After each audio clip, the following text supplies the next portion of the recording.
First things first, how are you? Very well, thank you. Great. We've been on quite a busy promo tour. That's a good sign, I hope. Yes, it's cool to be back. When you, in 2014-15, kind of decided, well, we need to go our separate ways a little bit, did you think you'd end up back on this? Probably not.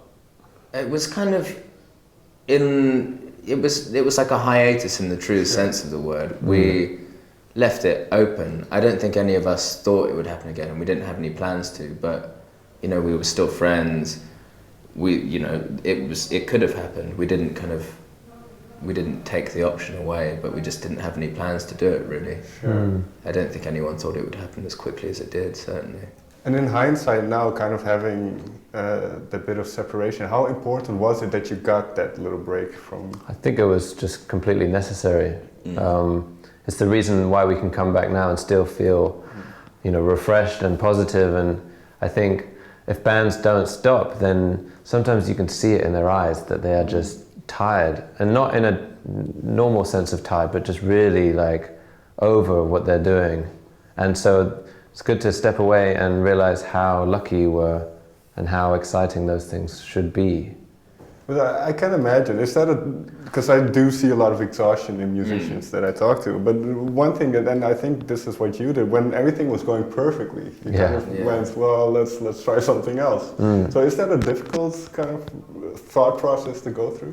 I think when things are going well, it's the easiest time to take a break, because you can look back and think, oh, that was, a great trajectory that we were on. Whereas if things start to go downhill, it's almost like when you're at a casino, like betting, you don't want to stop then, you need to get back up, so you're just endlessly chasing something. And it's only once you've got a great bet that you can cash out and leave the casino. Sure. Fair enough, that makes sense. So, and both of you went and did your own things, your own records. And especially, I think, for you, Ed, how important was it for you to get that songwriting out of you, in a way? It was incredibly important, actually, in retrospect. With Bombay Bicycle Club, we spent so much time on tour that it didn't allow any of us to pursue anything outside of the band, really. We were on tour for 9 months of the year, and that really does take up all your time. It's always something I had in the background, but I didn't have the time to do, so when we finished, I just put all my time into that, and it was incredibly rewarding.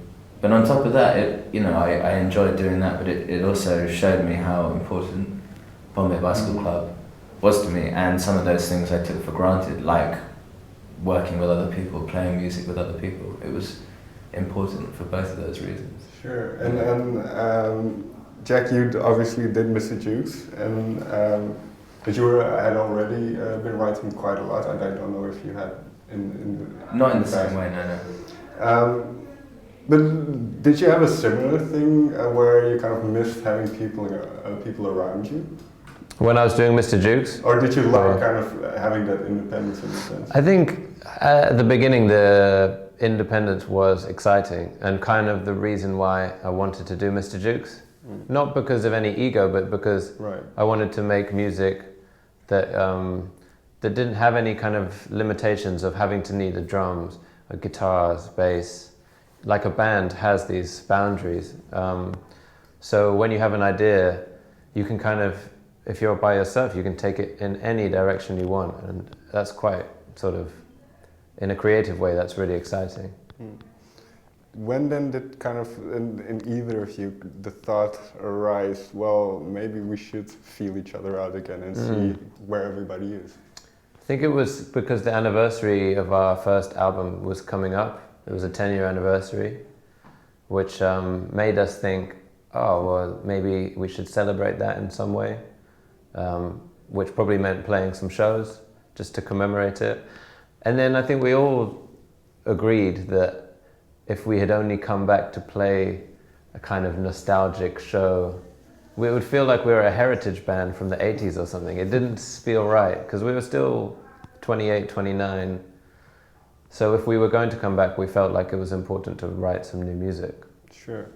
But am I right in saying, and I read this online, so you never know if it's true, but that you were very close to maybe saying, well, maybe just get rid of music altogether and find a real job? I mean, that's certainly something that and I know Seren also, our drummer, went through in the 4 years, you know, because we started the band when we were 15, and it just rolled on and got more and more successful, and we never made the decision to be musicians. We just kind of became musicians because you know, it was going well, which was fantastic. But when we were given that free time to actually think about what we wanted to do, we were like, well, maybe I should be doing something else. And then you do, like, I worked in a coffee shop for a bit. Seren did some other bits whilst doing music, but you kind of, when you do that, you realise that it's the best thing in the world to be able to play music, and you'd be silly to like turn your back on it. Right. Well, is that the thing? Does it make you kind of realize that you are, in fact, a musician? Is that kind of one of those moments where, well, this is what I am, this is what I do?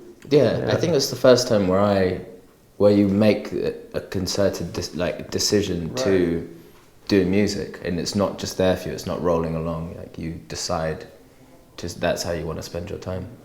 It's very hard to when you're inside of something, to see what it is that's there, and you really have to walk outside and look in to realize who you are. So I think that's something that happened to all of us when we took a break, is we managed to have this different perspective on the band, and we all realized that it was, you know, an incredibly lucky and privileged situation for us to be in. Right. And so then, are you worried that maybe if a couple of you are into it but the rest isn't, is that a kind of an anxious moment when you're trying to reconvene?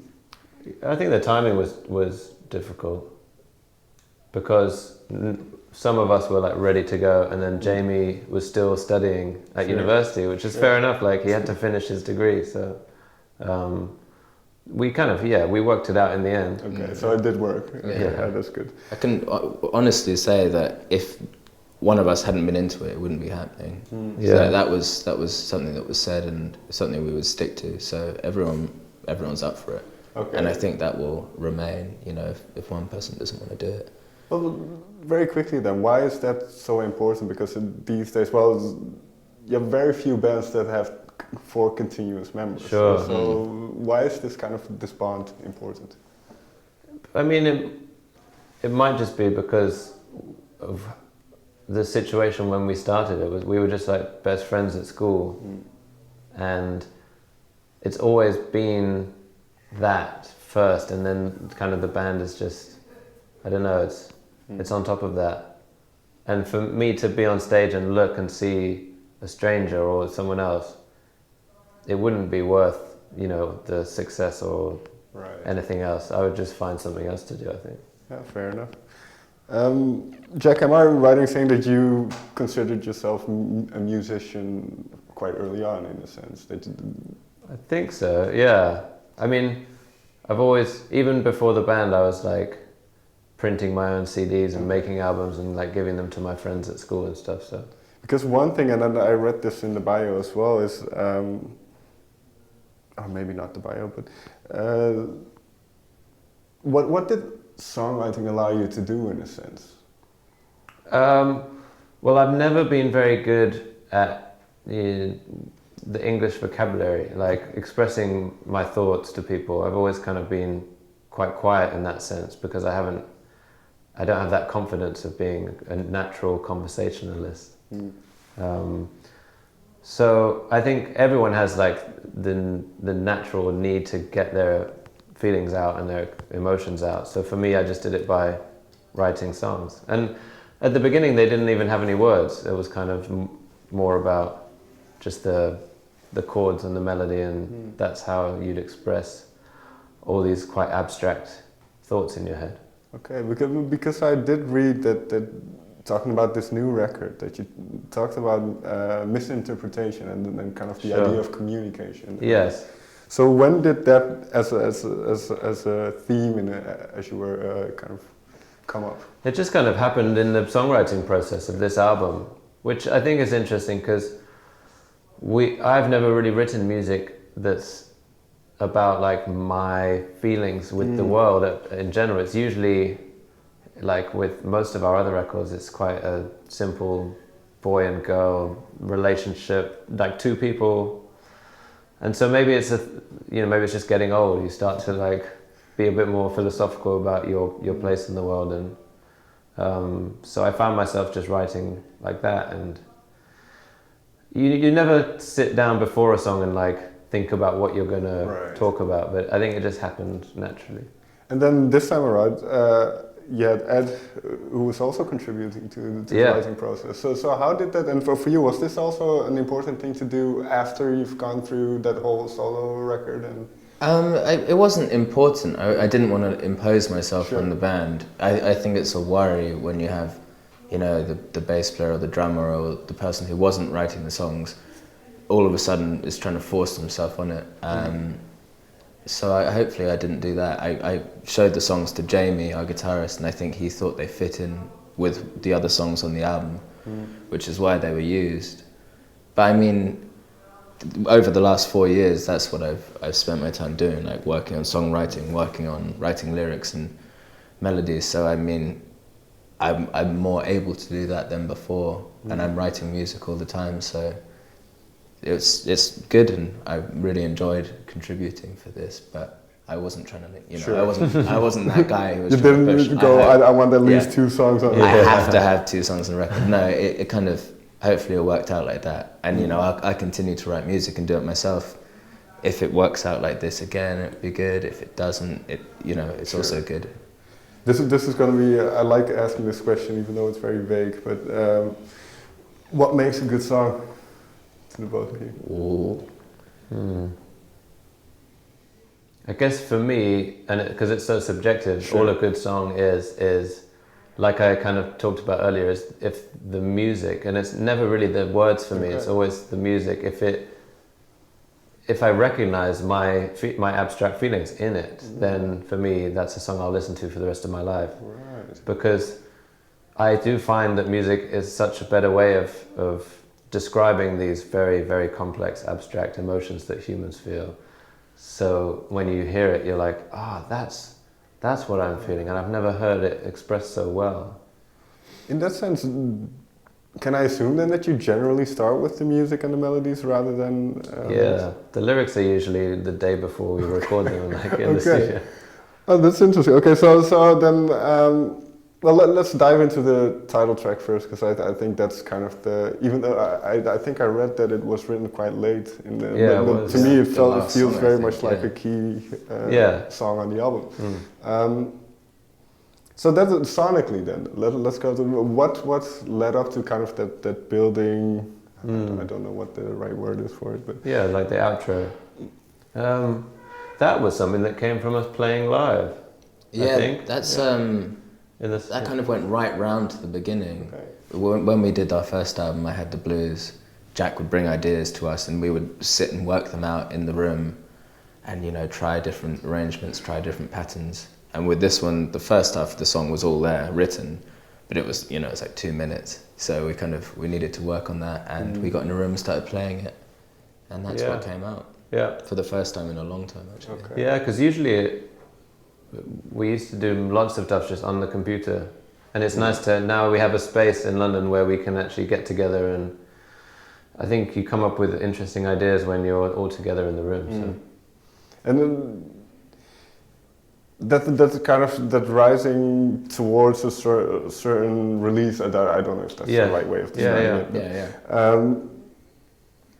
In terms of the themes, then, where did that? What kind of release was that for you, or as a band, or maybe you personally? Well, for me, like we said, it was one of the last songs to be written. So for that whole experience of writing the album for me was very much like up and down, like a roller coaster. Sometimes everything's great, you think, I can do this again. Sometimes you're like, I should just quit this and never make a song ever again. So when you come to the end and look back and think, I've got an album now, that's a relief. Like that's a feeling of you can relax, and that's the release, I think.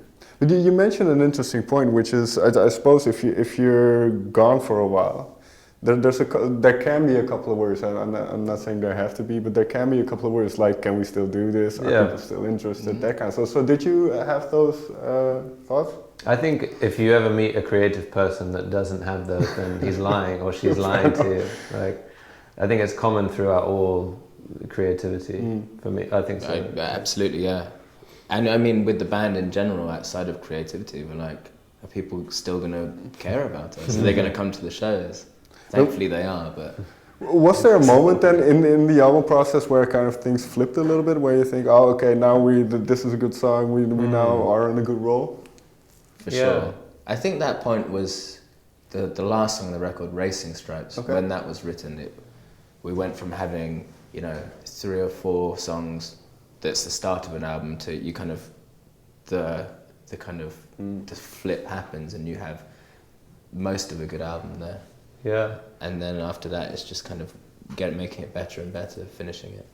I mean, the crazy thing is how quickly it changes. So you can be spending weeks feeling quite depressed about writing songs, and then you write a song in a few hours, and everything changes. You like your whole world changes, and that's kind of quite unnatural. Sure. And then I suppose that's a good segue into the song "Good Day", because I like a line. Well, it's probably the main line, but I just want to have a good day, and it's only me that's standing in my way. So you are, in a sense, capable of So that's one of Ed's songs. Steering that. Yeah. Okay. So that is, it entirely sums up what we're talking about. That song was written at the end of a long time, actually, like probably a year or so of writing like terrible songs. And then you never know when a good one's going to come along. I mean, I don't know if that one's a good one, but I like it.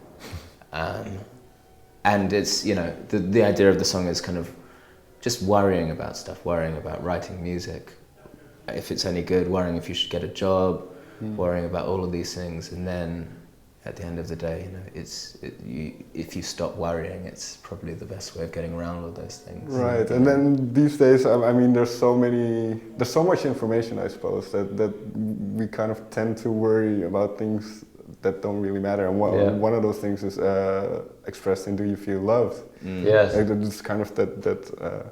I call it Instagram culture. I don't know. Yeah, sure. Yeah. But so when do thoughts like these come into the mix? Is that kind of something you as a band then discuss?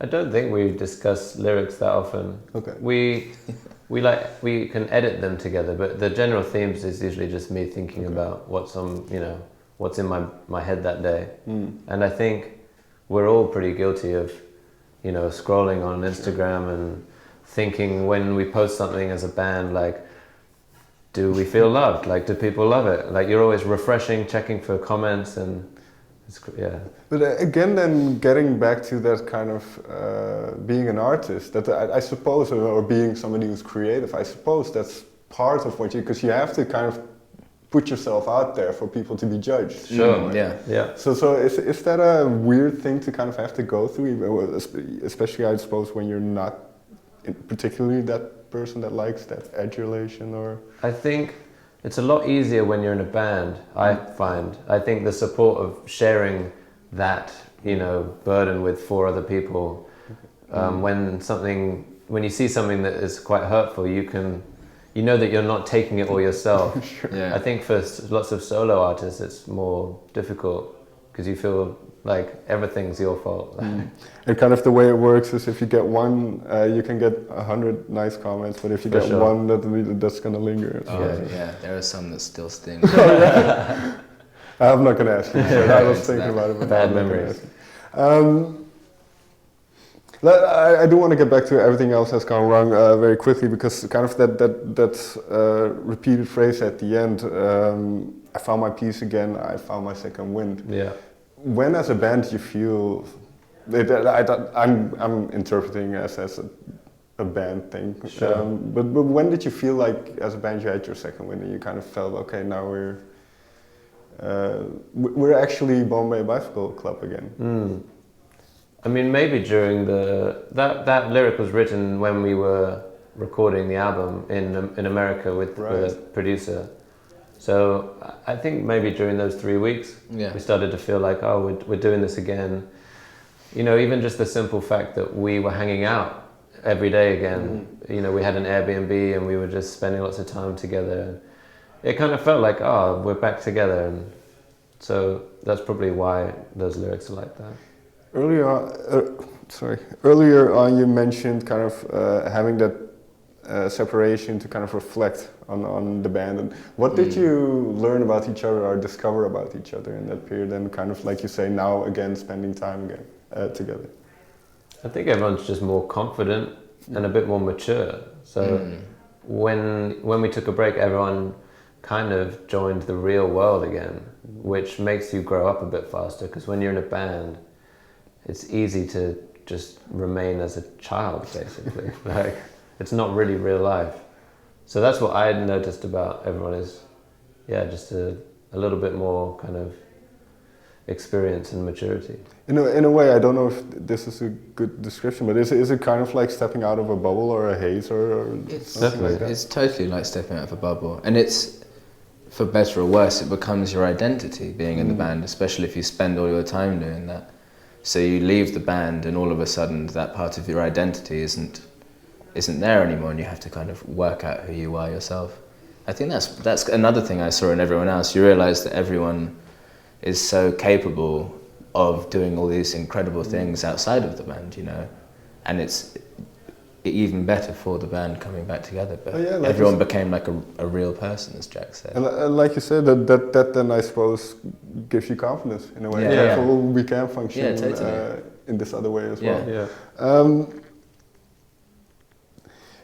The title, when that, like you say, that song was written near the end. Is it the same like lyrics where you go, okay, what should the title be? I think, yeah, we took a while to decide the title, and then we were thinking about, you know, what is the general theme of the album, and it seems to be kind of about optimism, and even somehow the songs that we both wrote were similar, in like Good Day and Everything Else Has Gone Wrong. They're both about realizing that it's all going to be okay. So we felt like we should just use that track title as the whole album title. Fair enough. I don't know, this sounds a little bit hippie-ish, but what makes you hopeful these days? I mean, for me, it's just music, basically, which is what the album's about. So music is the only thing that keeps me going when everything else has gone wrong, and it is quite difficult to find things to be hopeful about now. And it's hard to say without sounding like Hollywood kind of corny, Exactly. but I guess you look at young people these days, and you look at people missing school to protest against climate change and stuff, and I genuinely think that generation will do wonderful things, so that's something to be hopeful about. Agreed.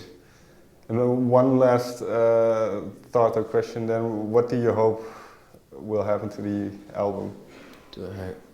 I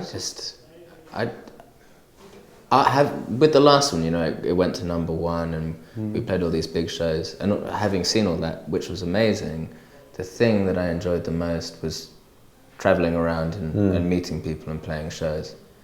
So as great as all that other stuff is, and it was fantastic, nothing was as fun as, you know, just kind of meeting people and talking to them about music. And hopefully we can do that some more with this, which we are doing now with you, so it's already working. But does it help that you've kind of already achieved a certain level of success and that you kind of know what that entails, but in a way?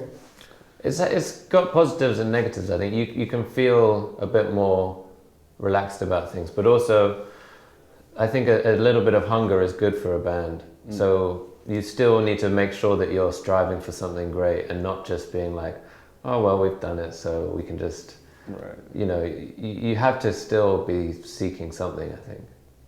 On that note, gentlemen, thank you very much for your time. Thank you. Thank you.